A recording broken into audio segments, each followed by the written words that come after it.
यहाँ आके दुख मिलेंगे, दर्द मिलेंगे, धोखे मिलेंगे सबसे बड़े। I have corona, I can't breathe. आप टॉयलेट करने नहीं जा सकते हो। हाँ, ये सब -5 है।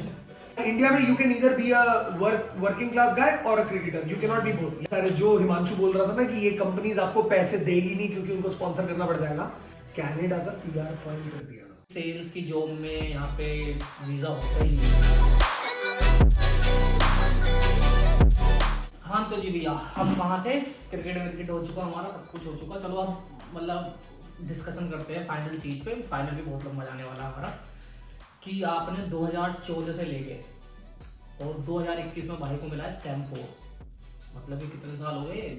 7 साल हो गए। 7 साल में स्टैम्प 4। लेकिन जो मैंने सुना है कि सेल्स की जॉब में यहाँ पे वीज़ा होता ही नहीं है, तो इसमें कितनी सच्चाई है और कितना वो है? और अपना स्ट्रगल बताओ कि इन 7 सालों में आपने क्या मेहनत करी जो आपको कंपनी ने वीज़ा स्पॉन्सर किया। Okay, बहुत सारे पार्ट्स हो गए। हाँ मतलब जो भी है, मतलब मैं तो एक वो दे दिया हूँ। तो बेसिकली हाँ, अगर आप 2 तरह के वीज़ा होते हैं, जनरल वर्क परमिट और critical skill work permit. Obviously sales में क्रिटिकल वर्क परमिट आता है तब जब आप एक इंटरनेशनल सेल्स रोल में हो, ठीक है। एंड अगर आप इंटरनेशनल सेल्स रोल में हो तो आपका क्रिटिकल स्किल बनता है, उसमें आपको 2 साल में मिल जाता है स्टैम्प 4, ठीक है। Other than that general work permit में 5 साल में मिलता है आपको। 2 साल का पहले मिलता है, फिर उसके बाद आपको रिन्यू कराना पड़ता है। That is another thing, but मिल जाता है। नहीं, मेरा एक क्वेश्चन ये था कि जब मैंने भी उसमें करी थी लैक्टिक आइलैंड में, हम बहुत सारे ऐसे बंदे थे कि ये कंपनियां जानबूझ के आपको पैसा उतना ही देंगी जितने में ना ये जनरल स्पॉन्सर करे ना ये क्रिटिकल स्पॉन्सर करे। तो आपने ऐसा क्या जादू करा उन कंपनियों पे कि मतलब वो राजी हो गए कि चलो भाई कर लो हमारे साथ, चलो। अगेन कीड़ा कि मेरे को तो रुकना ही है, ठीक है। दूसरी चीज कि जब मैं ये कर रहा हूँ, मेरे पास 1 ही साल था, ओके, ठीक है।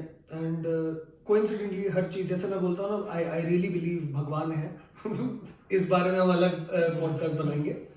वो है और वो कर रहे हैं। क्रिकेट का जैसे आपको पता लग गया कि कैसे मैं ज्वाइन किया मेरी।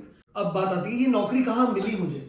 तो उस दौरान 2014 में तो मैं आया ही था बेसिकली, तो वो काउंट करना सही नहीं रहेगा। 2015 तक तो कॉलेज ही था और 2016 में मेरा एक्सपायर हो रहा था वीजा, 1 साल का मिलता था उस समय। तो 2015 में अगस्त में मेरे को नौकरी का कॉल आता है। एक तो आपको पता ही है, बच्चे जब यहाँ पे पहले 2 सेमेस्टर खत्म कर लेते हैं, तभी से खोजना शुरू कर देते हैं, अप्लाई करना शुरू कर देते हैं। उस जमाने में तो कोई नौकरी थी नहीं, to tell you the truth honestly. But दिन मैंने, आई थिंक मेरे पास एक्सेल शीट भी होगी मेरे पुराने लैपटॉप पे। मैंने 2-3 महीने के अंदर अराउंड 275 या 78 जॉब अप्लाई करे थे 2-3 महीने में। मैंने एक्सेल भी बनाया था क्योंकि उस जमाने में ऐसा नहीं होता था जैसे आजकल लिंक्डइन इजी अप्लाई है ना, बटन दबा दिया हो गया। हर एक का उस समय एक प्रोटोकॉल होता था। आप उनके वेबसाइट पे जाओगे, आप अपना प्रोफाइल मैनुअली फिल करोगे, तो it was very difficult as well. अभी तो बहुत इजी हो गया है। और मतलब इसी लाइन में कर रहे थे सेल्स? हाँ, सब जो चीज आती है वही करेंगे।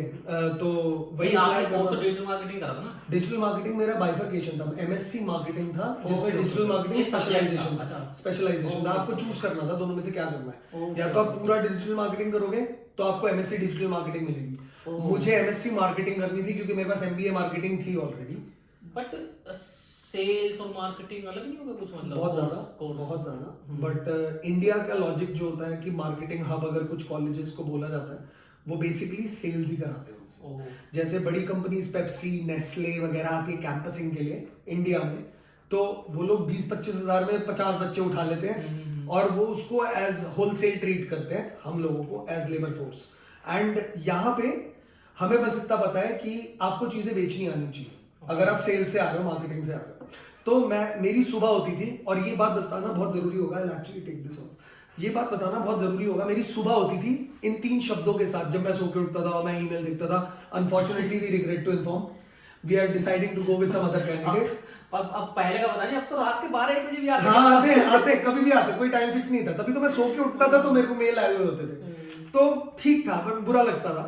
बट सडनली अगस्त के अराउंड, जुलाई के अराउंड, मेरे उस मैनेजर का फोन आता है जो एनर्जिया में मेरा मैनेजर था, जो मैंने 4-5 दिन ही नौकरी करी थी सिर्फ, बट मैंने सेल कर दी थी। आई डोंट नो कैसे कर दी थी। वो एक पीछे का टच भी था। हाँ, वो पीछे का टच भी था। ऊपर से आई थिंक मेरे को कुछ भी नहीं पता था इलेक्ट्रिसिटी का। लोगों को ये जानना जरूरी है क्योंकि आई रिमेम्बर एक लेडी आई, मेरा पहला sale, I will never forget, Energia में पहला दिन। लेडी आई कहती हाँ I am thinking of changing, और मुझे आता ही नहीं, मेरे हाथ में टैबलेट है, मुझे पता ही नहीं है मेरे को क्या डालना है, क्या MPRN है, क्या GPRN है गैस के लिए, इलेक्ट्रिसिटी के लिए। फिर एक लड़का था जो साउथ इंडियन था, मेरे एरिया में ही काम कर रहा था, उसको मैंने बुलाया, उसने सेल करी, तो उसको मैंने एक बार देखा और उसके बाद मैंने 2 और करी। Anyway coming back to the point, उसका फोन आया, क्रोएशियन आदमी था, बहुत फनी बंदा था, कहता hello Shrey, this is so and so, I have joined new company prepay Power, good money, bring Malay as well. मैंने बोला नहीं, मलय तो चला गया भाई, इंडिया छोड़, आयरलैंड छोड़ के, मैं ही आ जाता हूँ। मैंने बोला हाउ मच मनी, कहता 24K, they will give you 24K। मैंने बोला यार 22 लाख रुपए 20 लाख रुपए दे रहा है, डोर टू डोर सेल्स तो नहीं कर रहा, क्योंकि उसमें वीजा भी नहीं मिलेगा। हाँ, एंड ये सब मैंने सोचा भी नहीं था, तो मेरे को बस ये था कि मैं अपना रेंट पे कर सकूं, मेरी वो ये ना प्रोसेस, नीड छोटी छोटी रखो अपनी, उसमें खुश रहोगे। तो मेरे को पता भी नहीं था, क्योंकि मैंने घर पे ये बोला था, इकलौता लड़का हूँ, 1 साल की पढ़ाई है, 1 साल मैं बाहर रह के, एटलीस्ट मेरा 2 साल बाहर रह के आना हो जाएगा, घूम के आ जाऊंगा। ये नहीं पता था कि ऊपर वाले में कुछ और ही लिखा हुआ है। नाउ आ जाते हैं उस इंटरव्यू रूम पे, इंटरव्यू हुआ, उसने मुझे 24 नहीं दिया, उसने मुझे 21,000 दिए। और उस जमाने में हमारे को मंथली सैलरी मिलती थी, स्टार्टिंग में प्रीपे मंथली देता था पैसे सबको। और वो कितना था कमीशन? हाँ, वो पता ही नहीं था ना, पहली बार तो ज्वाइन किया था। तो उस जमाने में अगस्त में मैंने नौकरी ज्वाइन करी, 1 हफ्ता काम किया, जिसमें मैंने सेल 1 या 2 करी होंगी हफ्ते में, पता नहीं मुझे क्या करा था नहीं करा था। फिर मैंने 2 हफ्ते की छुट्टी ली, क्योंकि मेरा डेजर्टेशन सबमिशन था, अगस्त में ही होता है डेजर्टेशन सबमिशन। 2 हफ्ते की छुट्टी ली, अगस्त में डेजर्टेशन किया, फिर आ गया मैं फुल टाइम एकदम 1 हफ्ता। अब ये 2 हफ्ते मैंने नौकरी करी होगी, हिमांशु एनी गेसेस मेरे को कितने पैसे मिले आफ्टर टैक्स? 21,000 के लगा लो, कितना बैठ गया, 1800-1900 तो ये बैठेंगे, तो वही मतलब अगर थोड़ा वही लगा लो मैं कमीशन वगैरह, तो 2200-2300। मैंने 2 हफ्ते काम किया था, मुझे मिले थे बेसिक पे, ठीक है। उससे पहले मैंने जब काम किया था तो 168 170 ऐसे मिल रहे थे हफ्ते के। तो मैंने 2 हफ्ते यहाँ काम करा, मेरा पे स्लिप आया 983 यूरो का 2 हफ्ते।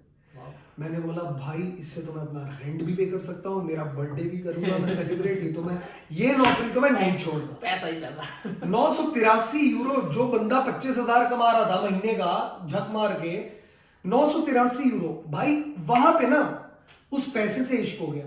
तो उसमें सेल शामिल थी कुछ? हाँ सेल थी, बट कमीशन नहीं था। अच्छा, वो बिना कमीशन के था? ओ भाई बेसिक पे मिली है मुझे, मैं बोलूं भाई मैं ये नौकरी छोड़ूंगा ही नहीं। मेरे को सबने बोला कि भाई 600-700 यूरो आएंगे, 500-600 आएंगे। मैंने बोला चल ठीक है 500-600 आएंगे, मेरा रेंट तो चला जाएगा, घर से पैसे नहीं मंगाने पड़ेंगे। बट ये बात हुई, उसके बाद मुझे ये लगने लगा कि यार मेरे पास MBA है, मैंने MSc किया है, और मेरे पास 2 साल का B2B का एक्सपीरियंस है, मैं डोर टू डोर कर रहा हूँ, और ये सबकी लाइफ में आएगा, यहाँ ये होता है, ये आएगा। मैंने अपने घर पे बात करी, मैं ब्लैंचेट्सटाउन में था, हम लोग शीपमोर एवेन्यू नॉक कर रहे थे, और भी लोग थे भाई वहां। मैं देख रहा हूँ एक बंदी के गाड़ी से चाबी चुरा लेके छीन के भाग गया। बाद में पता चला कि वो आस पड़ोस के ही थे, मजाक कर रहे थे, बट मैं देख के तो यही समझूंगा ना मेरी फट गई, मैं घर पे बात कर रहा हूँ, मैं बोल रहा हूँ ये काम नहीं करना, मेरे को अच्छा नहीं लग रहा। बट उसके बाद जब आपको वही सिंक और स्विम वाली बात आ जाती है ना, आप करने लग जाते हो काम। उसके बाद भगवान ने कुछ ऐसा करा कि I broke the national record of the company June में, जिस हफ्ते मेरे को 3400 मिला था, जून में मिला मेरे को वो। और वो रिकॉर्ड जैसे ही मैंने तोड़ा, उसी साल हर साल आयरलैंड में नेशनल सेल्स चैंपियंस अवार्ड्स होते हैं, जो गिनेस स्टोर हाउस में होते थे। सब डोमेन में या इलेक्ट्रिसिटी में? All domain. वहां पे वोडाफोन भी था, कारफोन भी था, पेपैल भी था। उस सब में आप सबसे ज्यादा भाई जैसे लाइक अभी वो तो बता रहा हूँ, पहुंच रहे हैं वहां पे। तो जूरी आती है आपके ऑफिस में, सेल्स के जो डायरेक्टर्स होते हैं बड़े बड़े कंपनीज में, वो आते हैं, वो इंटरव्यू लेते हैं आपकी टीम का। हम लोगों को टीम के लिए बोला गया था, और मैं था उस बोर्ड मीटिंग में, और मैंने कुछ ऐसा बोला, या मेरे मुंह से किसी ने कुछ ऐसा बुलवाया, भगवान ही था उस समय, कि मैंने एक्चुअली ये बोला उन लोगों को कि आप आज जो हम लोगों को देख रहे हो यहाँ पे बोर्ड मीटिंग में, मैंने इंग्लिश में ही बोला पूरा, कि you can also read executive summary of our company prepay power, की क्या है, but some things that won't be documented, जो मैं आपको बताऊंगा, विच इज अगस्त में मैंने नौकरी ज्वाइन करी, अक्टूबर में हमारी कंपनी के 28 reps, high scoring high roller reps coach कर लिए। तो ये नाम ना सारे म्यूट कर दियो इफ पॉसिबल, बिकॉज नहीं आउट एंड अबाउट नहीं होना चाहिए। मैं पोच कर लिए। तो उसके बाद जो हमने ये टीम बिल्ड करी है, आप देख रहे हो that none of us come from sales. I am a professional cricketer, this guy over here is a journalist, this guy over here is a carpenter, and we are all excelling in sales because we really wanted this company to perform. And I kid you not, उस boardroom से आया मेरे head of sales ने ना मुझे अपने गोदी में ऐसे उठा लिया था, and we won that national award. So मैं ये एक साल पहले नहीं बोल सकता था कि मेरे पास सेल्स में नेशनल अवार्ड होगा। उसके बाद 2018 में they nominated me again, but I didn't win. That was for a solo sales champions award. हाँ, ये 2016 था। और इसी को कहते हैं ना, strike the iron when the strike the hammer when the iron's hot. यहाँ पे आते हैं, मतलब आपने 2014 से 16 आपका वीजा खत्म होने वाला। हाँ, 16 2 आप अक्टूबर 16 में ही ये जीते थे पहली बार। तो अगर बाई चांस अगर आप ये अवार्ड नहीं जीतते तो क्या कंपनी स्पॉन्सर करती?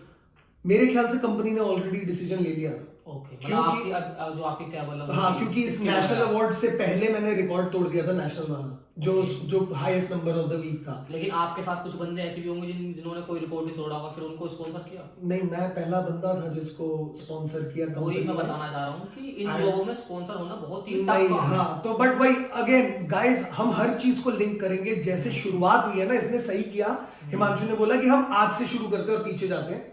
हर चीज में आप हर बार ढीठ की तरह, एंड मैं बोलूंगा ये वर्ड क्योंकि मैं था, आपको ढीठ रहना पड़ेगा कि मैं लिखूंगा अपनी कहानी। कोई बाहर का बंदा आके मेरे को नहीं बोल सकता कि तू तो घर जा रहा है। मैं तब जाऊंगा जब मुझे जाना है। कितने लोग थे आपके साथ? कितने देसी लोग थे मतलब जो? एक भी देसी नहीं था मेरे पूरे टीम में। एक देसी था, वो मेरी टीम में पहले किसी को जानते हो कि वो उसने अपना एक साल पूरा लग के दिया और उसको कंपनी ने बोला हो कि हम नहीं दे रहे वीजा? है कोई ऐसा? नहीं था? नहीं, बट और बहुत लोग थे जिनको नौकरी नहीं मिली, जिनको इंडिया में अच्छी नौकरी मिली, और वो चले गए। मेरा जो रूममेट है आज I think he is actually a sales director in some solar company, I don't know. I'm on his LinkedIn, I'll check and I'll inform you, but he's doing well for himself. हम बात नहीं करते, I think मेरी उससे 6-7 साल से बात नहीं हुई है, but LinkedIn में है तो we can see how things are. चलो, तो coming back to your question, to close it down, जब आपको रहना होता है और जब आप सोचते हो ना दिन रात इसी के बारे में कि मेरे को यहाँ पे कैसे रहना है, तो वो शाहरुख खान ने भी सही बोला है कि पूरी कायनात मिल जाती है। बिकॉज मेरा जो मैनेजर था उस समय, Freddie Tesheira, I love him, I hold him at a pedestal, क्योंकि मैं जो सेल्समैन आज हूं ना वो उसकी वजह से। वो वेनेजुएला से था, equally same economy like India, but India is much higher and superior right now. उस जमाने में वेनेजुएला वाज वेरी गुड क्योंकि उनके कुएं के तेल थे। ओके, बट उसने वो चीज देखी थी जैसे हम इंडिया से आते थे। मैं 2 सेल करता था ना, मैं 3 करता था, वो बोलता था 5 कर, क्योंकि 5 करेगा तो 100 यूरो एक्स्ट्रा मिलेगा। तो जितने पैसे मैंने कमाए हैं ना, उसका आधा श्रेय फ्रेडी टेशेरा को जाता है। And he was the guy जो अगस्त में बोर्ड मीटिंग हुई पूरे 2 क्वार्टर की, पहले 3 क्वार्टर की, उसने जाके बोल दिया वी नीड टू स्पॉन्सर श्रेय, बिकॉज वो दिन के 5 कर रहा है, मुझे पूरी टीम एवरेज 2 की चाहिए, तो जो लोग 0-0 कर रहे हैं ना वो भी श्रेय कवर कर रहा है। सो इफ श्रेय leaves, and it was his words, जो मेरे को मेरे हेड ऑफ फील्ड सेल्स ने बताया, उसने बोला भी नहीं मेरे को। उसने बोला कि he came to the room and he said if we let Shreya go it's cost to the company ना। और मैं ये बताना चाहूंगा, this is where God comes into play. वो बानक बनाते हैं आपके लिए कि कोई बोले ना। मैंने फ्रेडी को बोला कि तू बात कर ना, मैंने अपने हेड ऑफ फील्ड सेल को बोला कि मेरे को जाना पड़ेगा। मैंने एक काम और कर लिया, हाथ पैर मारते रहना है। तो मैं जब दिसंबर में वो 4 दिन की नौकरी छोड़ के चला गया था इंडिया, मैंने दिल्ली जाके एक ओवरसीज एजेंसी से कनाडा का पीआर फाइल कर दिया था। ओह, ये नहीं पता मुझे। कनाडा का पीआर फाइल कर दिया था। तो बाय द टाइम जून केम ना, जब मैंने नेशनल रिकॉर्ड तोड़ा, तब तक मुझे ऑलरेडी, उस जमाने में गाइस स्काइप कॉल्स होते थे, ये सब नहीं था, व्हाट्सएप कॉल और स्काइप कॉल होता था। जूम तो अभी कोविड में बूम हो गया, बट स्काइप कॉल आते थे मेरे को उस जमाने में कैनेडियन कंपनीज के जॉब ऑफर्स के साथ। बट मुझे 2 चीजें पता थी, कनाडा अगर चला गया, पहली बात तो ये टाइम डिफरेंस बहुत दूर हो जाएगा घर वालों से बात करने के लिए। बट ये मेजर रीजन नहीं था, ये सेकेंडरी था। मेजर रीजन था कि वहां पे फाइल लगी थी। हाँ, फाइल लगा चुका था भाई, मैंने एक्सेप्ट हो गई थी, एक्सेप्ट भी हो गई थी भाई। मेरा प्रोफाइल, इसीलिए तो मुझे चिढ़ हो रही थी ना स्टार्टिंग में डोर टू डोर करते हुए कि भाई दिल्ली यूनिवर्सिटी बीकॉम ऑनर्स, उसके बाद एमबीए मार्केटिंग एंड फाइनेंस, उसके बाद MSc marketing with digital marketing, plus 2 साल का B2B plus door to door sales, hardcore sales. एक और टैगलाइन मिल गई, कनाडा का पीआर रिजेक्शन के बाद भी आइलैंड। हाँ, तो कनाडा का मेरे को कॉल आने लग गया था and they were at the time offering me $85,000 Canadian to $120,000 Canadian मेरे प्रोफाइल पे, because I was 27 at that time. तो मेरा तो वो पूरा जो वो मार्किंग लिस्ट होता है ना, एज, एजुकेशन, इंग्लिश, उसके पॉइंट्स होते हैं, तो आपको 80 लाने होते हैं। मेरे 93 पॉइंट्स थे टोटल, तो मैं आ ही जाता।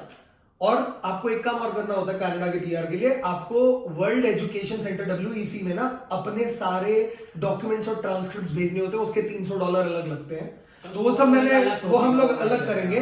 बट ये सब मैं कर चुका था कि हाथ पैर तो दिल से मारना है, ये नहीं कि मैंने सिर्फ ये प्रीपे वालों को डराने के लिए फाइल कर दिया कि मैं तो चला जाऊंगा। बढ़िया, यहाँ से मेरे पास 2 क्वेश्चन निकल गए हैं। देखा, हाँ। बात करते रहो ना, क्वेश्चन निकलते रहते हैं। तो जैसा आपने बोला, आपके जो मैनेजर जो भी था कलीग था, उसने बोला कि भाई श्रेय हमारे लिए बहुत इंपॉर्टेंट है, ठीक है। और आपने शायद मेरे को पहले भी बताया था कि आपने 4-5 साल सेम सैलरी पे काम भी किया है। मैंने इस कंपनी में इसी की बात कर रहा था। तो बाकी सारे जो हिमांशु बोल रहा था ना कि ये कंपनीज आपको पैसे देगी नहीं क्योंकि उनको स्पॉन्सर करना पड़ जाएगा, उस समय 21,000 और 24,000 में मैक्सिमम रेप्स थे, जो सेल्स रेप्स थे डोर टू डोर, और जो टीम लीडर थे जिसके लिए गाड़ी का लाइसेंस चाहिए वो 26 पे थे। और मेरी रिक्वायरमेंट थी 30। मेरी रिक्वायरमेंट 30 थी 2016। हाँ, और 30 उन्होंने बोला कि ठीक है श्रेय, हम तुम्हारा 30 कर देंगे, बट प्रॉब्लम ये है कि हम बाकी सबको 24 और 25 और 26 दे रहे हैं और 21 भी दे रहे हैं, तुम्हें हम 30 देंगे तो तुम्हारा जो कमीशन है ना वो हम काटेंगे। कमीशन का मतलब है कि अगर मैंने 10 सेल करी तो मुझे 300 एक्स्ट्रा मिलता था हफ्ते में। ओके, तो वो 150 देंगे। नहीं, अब उन्होंने पता क्या किया, अगर मैं 6 करता था तो 72 थे। गाइस, मेरे को नहीं पता मेरे को कैसे याद है ये सब, because I lived this life for 6 years। 6 करोगे तो 72 यूरो मिलेंगे, 7 करोगे तो 105 मिलेंगे। I am surprising my self right now. 8 करोगे तो 160 मिलेंगे, 9 करोगे तो 180 मिलेंगे, और 10 करोगे तो 300 मिलेंगे। 20 करोगे, हालांकि 11, 12, 13 भी है, बट वो मुझे इतने अच्छे से याद नहीं, बट अगर 20 करोगे तो आपको 2200 यूरो मिलेंगे अलग से। जब मेरा स्पॉन्सर हो गया और मेरे को दिखा कि मैंने 9 करे हैं, मेरी फ्लैट पे स्लिप आई। मैं लड़ लिया अपने मैनेजर से, मैंने बोला भाई क्या बात कर रहा है? कहता हाँ, यही चेंज हुआ है, हमने तुम्हें स्पॉन्सर किया है। अच्छा, बाद में पता लगा? ओ, हमने तुम्हें स्पॉन्सर किया है तो अब हम तुम्हें कमीशन देंगे अगर तुम 10 करोगे महीने हफ्ते में, तब, और वो भी 300 नहीं, 120। वो साल गाइस एक इंपॉर्टेंट साल था, क्योंकि वो साल ऐसा था ना, उसमें मैं रोया हूं शावर में कि मेरे पास गाड़ी चलाने के पैसे नहीं है, खाने के पैसे नहीं है। गाड़ी लेनी पड़ गई थी क्योंकि इसकी बात करेंगे। हाँ, क्योंकि उसने बोला था कि हम तुम्हारे को स्पॉन्सर कर रहे हैं, you need to start training people. मैंने बोला कि भाई मेरे को यहाँ रहने का मौका मिल रहा है, क्या बात कर रहे हो, मैं सब कुछ करूंगा फ्री में। बट जब ओवरऑल आप देखते हो ना, तो आपको हेल्प और शोषण में फर्क पता चलता है, एंड आप कितना मादा रखते हो अपने अंदर कि आप उस शोषण के खिलाफ जाओ या उस शोषण को सहो। बट यहाँ पे सहना पड़ेगा ना। मैंने सहा, वही मैंने सवाल नहीं किया। इसीलिए मैं वापस आऊंगा फर्स्ट पार्ट पे कि गाइस, अगर आप ये सोच रहे हो ना कि मेरे को डीबीएस के पास रहना है, प्लीज मत आओ, क्योंकि ये जो 10 साल आप देख रहे हो ना, इस 10 साल में बहुत कॉम्प्रोमाइजेस है। अभी तो मैंने ये नहीं बताया कि मेरे 6 साल लगे क्यों। हाँ, वही मैं पूछना चाह रहा हूँ कि अब जैसे बट ये वीजा कैसे लगा, ये बताया अभी। 2016 में जब आपकी सैलरी 30 हो गई और आपने शायद मुझे बताया 4 साल सेम जॉब पे, सेम सैलरी पे काम किया, 30,000 बिना किसी इंक्रीमेंट के। No increment of a euro भाई, और आपके साथ वाले आगे निकलते जा रहे होंगे, तो वो भी तो एक मेंटल प्रेशर होगा ना। देख, हाँ, अगर वो मेंटल प्रेशर आप ले रहे हो तो आप बहुत गलत जगह पे हो। मैं आपको सीरियसली बोलूंगा कि आप इस सिचुएशन को ना, अगर आपसे कोई बेहतर कर रहा है तो आप प्लीज उसकी तरफ मत देखो। और अगर हो सके ना, and this is actually a very godly information that I am trying to share, अगर कोई अच्छा कर रहा है ना, प्लीज उसको दिल से ब्लेस करो, क्योंकि ये आपको आएगा। अगर आप कर्मा बिलीव कर रहे हो ना, प्लीज आप करो, क्योंकि क्या पता उसके कर्म उतने खराब नहीं है जितने आपके हैं। आज मैं सोचता हूं कि कोई लोग हैं जो शादी करके आते हैं, ठीक है, सबकी वाइफ्स, कुछ के हस्बैंड्स यहाँ पे शादी करके आए हैं, जिनको आते ही नौकरी मिल गई। मेरे लिए तो बहुत प्रॉब्लमेटिक बात है यार ये। मैं 10 साल से घिस रहा हूँ। बट मेरे को ये पता है क्या लगता है, मेरे को ऐसा लगता है, मैं ये बोलता हूँ कि उनको नानक पाशा ने आगे रखा है। सिंपल। और पता है आपके आधे से ज्यादा बोझ जो है ना कंधे के उतर जाएंगे उसी समय अगर आप ये छोड़ दोगे। इस पीरियड में कभी ये ख्याल नहीं आया कि मैं चलो दूसरी कंपनी ट्राई कर लूं, या नहीं। कोई बॉन्ड था तुम्हारा? हिम्मत नहीं थी मेरे अंदर। ओह, अगर करते तो शायद कुछ अच्छा हो सकता था। चाची की मूंछ होती तो चाचा यार तुम तो वैसी बात कर दी। बट वही बात है यार, देखो मैं ये बोल सकता हूँ कि मैं क्या अच्छा कर सकता था, बट मैं एक सवाल और पूछूंगा, क्या मैंने अच्छा नहीं किया? और भाई क्या यार, मतलब जिस लाइन में किसी को वीजा नहीं मिल रहा तुम्हें मिला, बहुत अच्छी बात है। और दूसरी चीज, ऊपर वाला सारा हिसाब लेगा। मैंने पता है क्या करा, ये बहुत मजे की बात है, क्रिटिकल स्किल लगाया मेरा।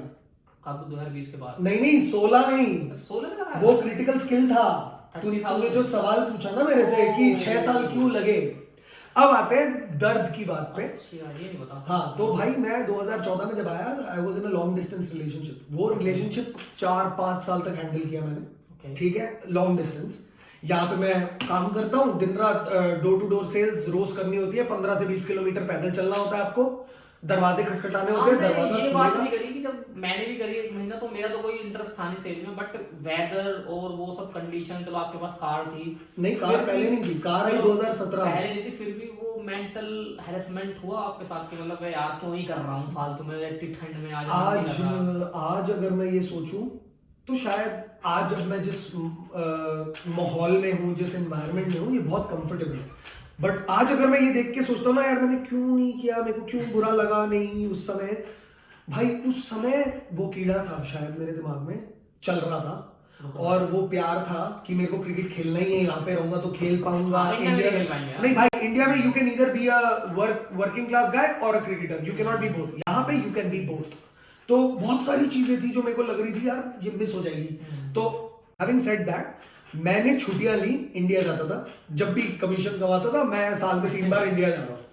अब मेरा 2018 में आया स्टैम्प 4, ठीक है, बारी अप्लाई करने, स्टैम्प 4 आ गया था, अप्लाई करने की बारी आई ना, 21 महीने तो हो गए थे। अक्टूबर 11 तारीख 2018 को उनका जजमेंट आया, उन्होंने मेरा कैंसिल कर दिया स्टैम्प 4। उन्होंने बोला कि तुमने ज्यादा छुट्टियां ली हैं ये 2 साल में, आपके जो इंश्योरेबल वर्क वीक्स होते हैं वो 52 होने चाहिए, ठीक है, मेरे दोनों में 49 थे। अच्छा ऐसा कुछ है? हाँ, अब प्रॉब्लम बताता हूँ कहाँ है।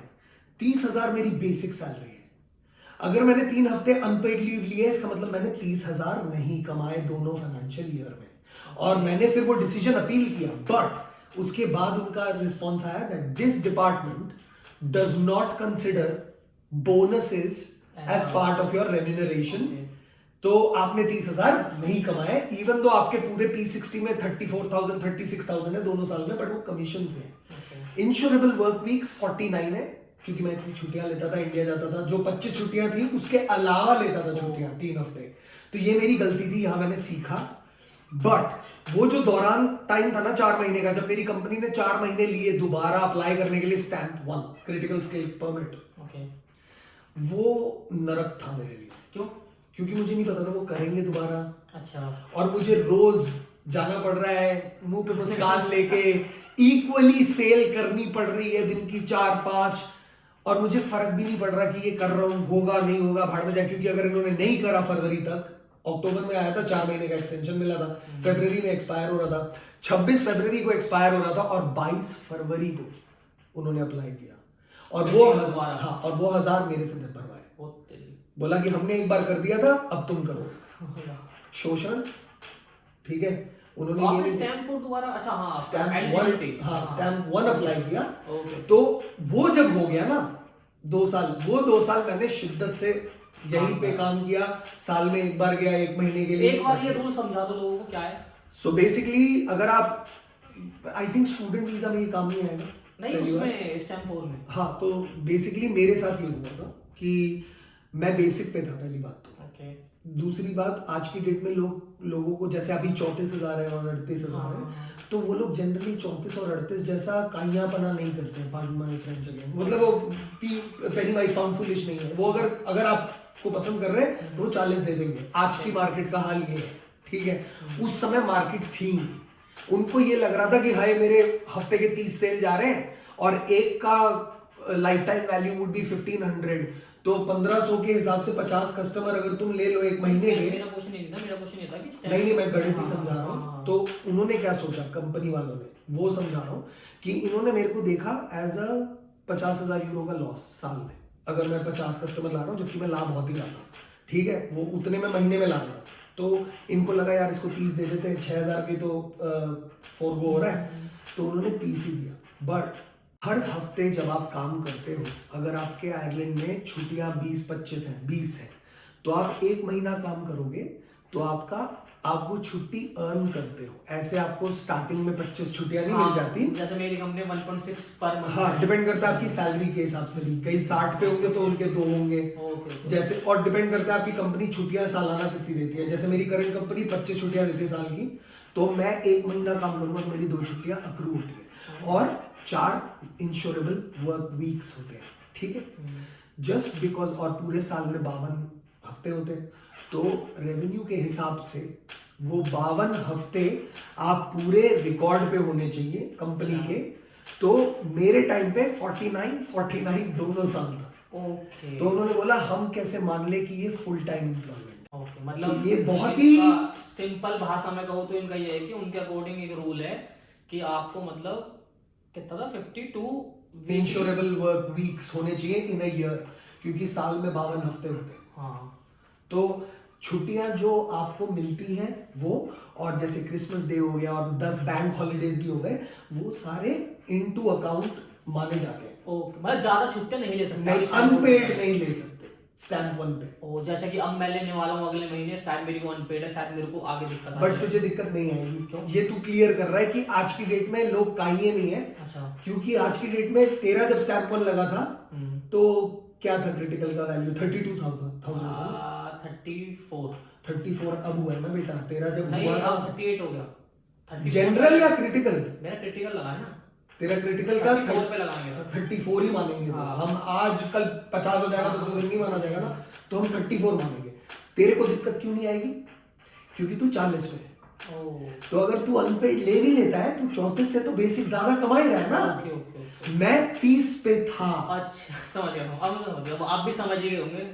हाँ, तो 30 पे मैं एकदम neck and neck border line पे था। अब जैसे ये बॉर्डर लाइन से थोड़ा आगे है, 4-6 हजार आगे है, तो अगर ये अनएम्प्लॉयड ले लेगा अनपेड लीव तो दिक्कत नहीं है। अब मुझे समझ आया मतलब क्या है कि अगर आपको स्टैम्प 4 लगानी है, अगर क्राइटेरिया आपके टाइम पे 38K है, तो आपकी 38K बैठनी चाहिए सैलरी पर ईयर। बेसिक खत्म, कमीशन वगैरह छोड़ो। हाँ, बस ये ठीक है। हाँ, तो ये हो गया। उसके बाद उन्होंने दोबारा लगाया, फिर मैंने 2 साल और किए, तो इन टोटल मैंने 6 साल किया वो काम जो यहाँ पे लोग 3-4 महीने नहीं कर पाते हैं।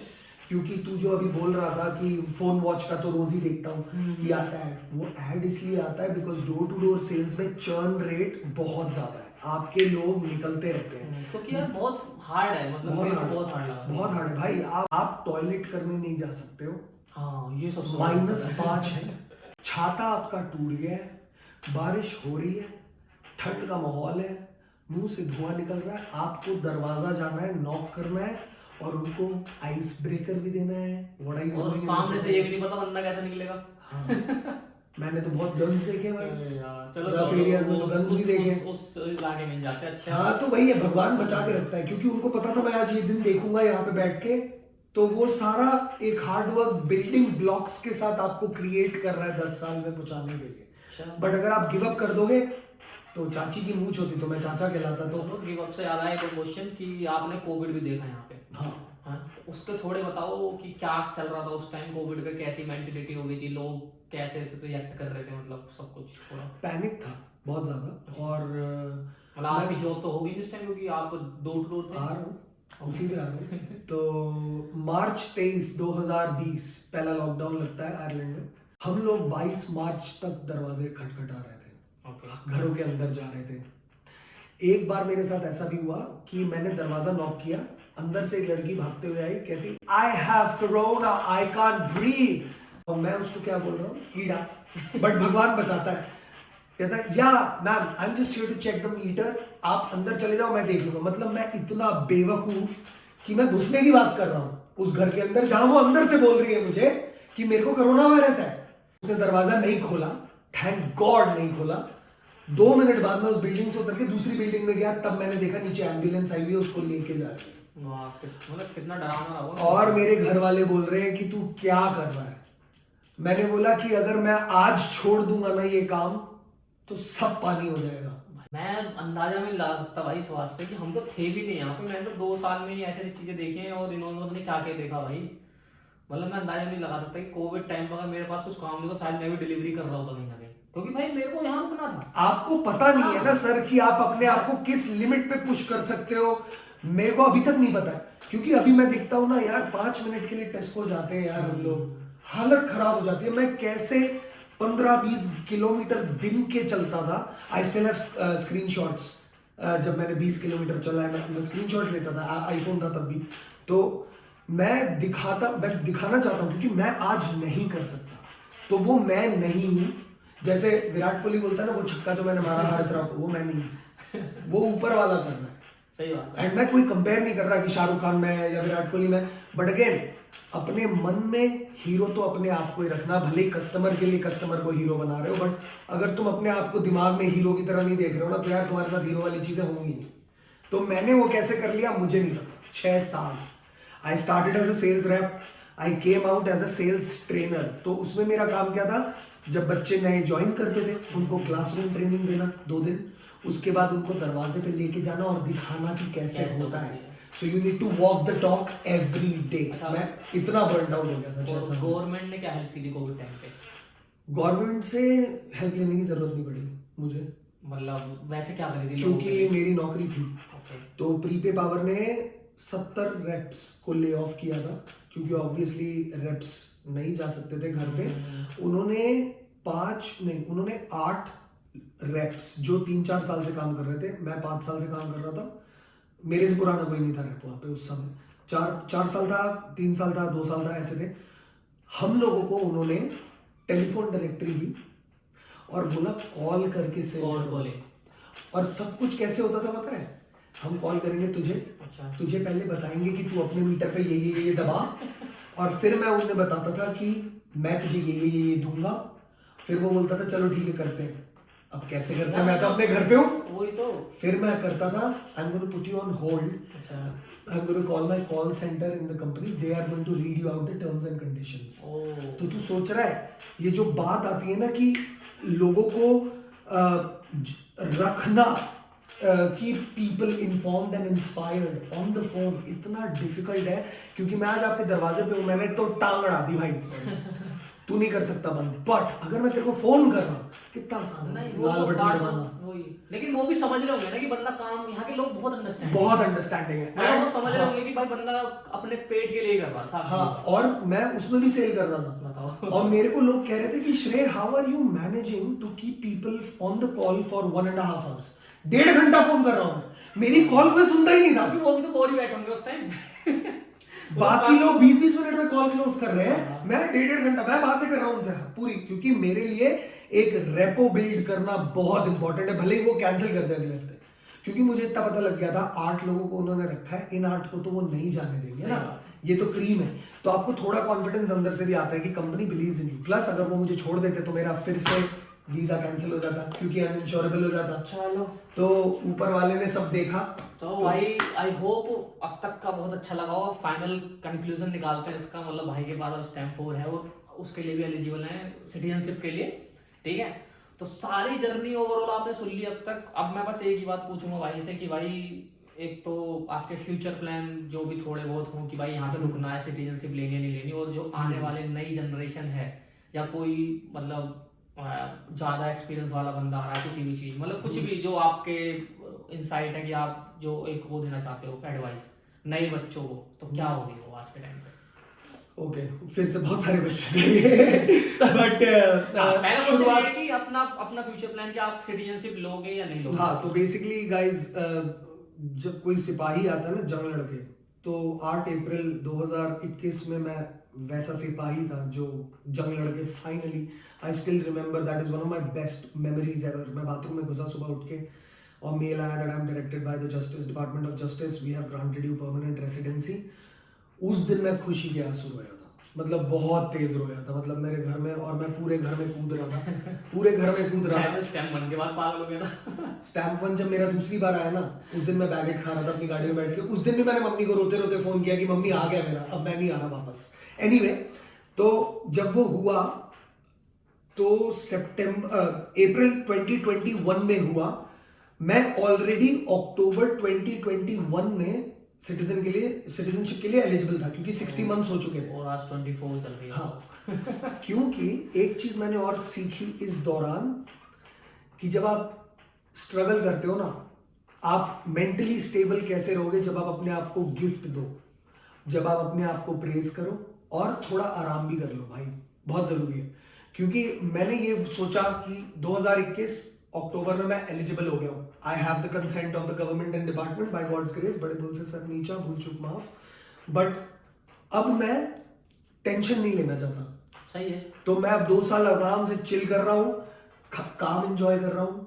आई worked after door to door. मेरे को तो उस दिन ही, जिस दिन मेरा वीजा आया था, उस दिन ही कॉल पे, क्योंकि तब भी हम लोग उसी में थे, some kind of work from home thing.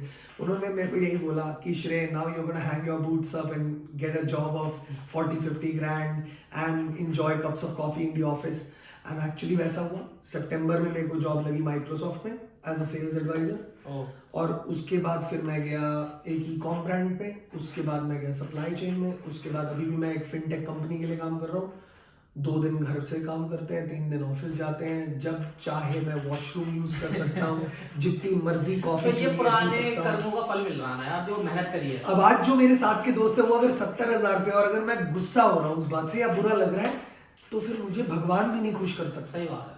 क्योंकि मैं ये देख रहा हूँ ना कि यार मैं उस 20 किलोमीटर से आ रहा हूँ और मैंने 2 बार स्टैम्प 1 किया है, दुनिया 1 बार करती है, और फिर 3 साल स्टैम्प 4 पे रहती है सिटीजन के पहले। तो मैंने वो सब कर लिया है, तो अब थोड़ा रिलैक्स करो। इस पे गौर गोपाल दास, जो बहुत ही, मतलब मेरे को तो बहुत अच्छे लगते हैं, उनका एक कथन है जो मैं शेयर करूंगा ऑडियंस के साथ। मुझसे ऐसे मेरे घर वाले भी पूछते हैं कि क्या कर रहा है 2 साल से, क्यों नहीं कर रहा apply and all of that. तो मेरे को गौर गोपाल दास का वो कथन बहुत अच्छा लगता है कि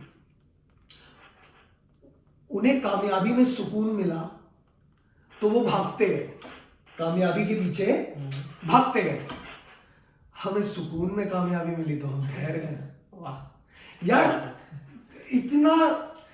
इतना क्यों जिंदगी की जद्दोजहद में तू भाग रहा है और मर रहा है भाई? इतना तो जीना भी नहीं है जितना तू मर रहा है। बट यार ये बात तुम कह सकते हो, अभी हम जैसे छोटे हैं, मेरे से छोटे भी आ रहे होंगे लोग, वो नहीं समझ, मतलब मैं भी नहीं समझता फिलहाल, क्योंकि हमें हाँ। ये लगता है कि भाई कमा लो भाई, क्योंकि तू कीड़े में है ना इस समय, जो भी है। तेरा कीड़े वाला जोन है इस समय। वही। हाँ, तो सबका अपना अपना फैसेट है। मैं बस ये कह रहा हूँ कि 10 साल अगर तुम टिक जाओगे तो तुम ये एक्सपेक्ट कर सकते हो कि अपनी जिंदगी अपने टर्म्स पे जी रहे हो। मैं चाहूँ तो मैं कल इंडिया चला जाता हूँ, एंड ये नहीं जा सकता। तो ये सारी चीजों का अगर मैंने मजा नहीं उठाया तो फिर मैंने इतनी मेहनत क्यों करी? चलो फाइनली कंक्लूड करता हूँ, बहुत Yes. लंबी वीडियो हो गई है। हाँ। तो ये नए लोगों के लिए कोई एडवाइस? नए लोगों के लिए एडवाइस सिर्फ ये है कि अगर आप बाहर आ रहे हो तो प्लीज ये डिसीजन अपने दिमाग के साथ, अपने दिल से जरूर लेना, क्योंकि यहाँ आके दुख मिलेंगे, दर्द मिलेंगे, धोखे मिलेंगे, सबसे बड़े मस्टैंग नहीं मिलेगी। मस्टैंग नहीं मिलेगी भाई, और मिल भी सकती है, तेरी किस्मत है भाई, तेरे को नानक ने आगे रखा है। मेरे को, मैं कंपेयर नहीं कर रहा, पैसे नहीं मिलेंगे But- एकदम ही। हाँ भाई, नहीं मिल सकती है, नेवर नो, वो बड़े बाप की औलाद होगा, सही उसको बात। फर्क नहीं पड़ता। बट जो लोग जनरली मेहनत करने आ रहे हैं ना, जिनको लग रहा है कि यार ये मेहनत अगर मैं इंडिया नहीं करके अगर वहां करूंगा तो 25 के बदले 64 कमा लूंगा श्रेय की तरह 1 महीने में, जैसे वो कमा रहा था। बट कितने दिन कमाएगा वो तेरे ऊपर है, क्योंकि यहाँ आके हर महीने तेरा थॉट प्रोसेस चेंज होगा, एंड कमर जरूर कस लेना। That is all I can say. Believe नहीं करोगे, 3 घंटे से शूट कर रहे हैं। ये तो खैर वीडियो शायद 1 घंटे 1.5 घंटे की होगी, मैं एडिट करने बैठूंगा तो पता लगेगी। हम 3 घंटे से बैठे हैं, 2 गिलास कोल्ड ड्रिंक पी चुका, मैं खाना खा चुका, सब कुछ हो चुका, और बहुत अच्छा था। ठीक है, अगर आप ये वीडियो एंड तक देख रहे हो ना भाई, सही बताऊँ, आपके आधे से ज्यादा डाउट ना क्लियर होना, मेरा नाम बदल देना। बाकी और कुछ रह गया हो तो भैया 1-to-1 कॉल के लिए मेरा टॉपमेट है ही। बाकी भैया से बात करने में इनके साथ भी कॉल शेड्यूल कर दूंगा, जो भी कहोगे, जैसे कहोगे, जो सेल्स वाले बंदे हैं। बाकी इंस्टाग्राम पे फॉलो करो, दोनों की आईडी नीचे डली हुई है।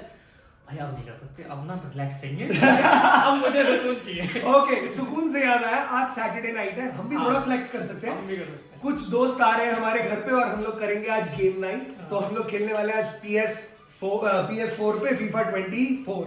सो it's gonna be good fun and please like share and subscribe.